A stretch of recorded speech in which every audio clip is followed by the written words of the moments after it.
Magluluto tayo ng French toast na paborito ni David.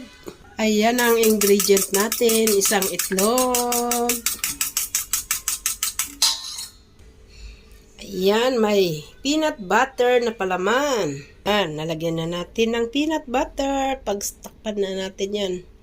Ayan. Ilublob na natin dyan sa itlog. Diba? Ayan. Prituhin na natin ang ating French toast. Merienda natin. At ayan, binaliktad na natin. Ayan na ang famous na merienda dito sa Hong Kong. Ang tawag dyan sa Chinese ay Lai Zhong To.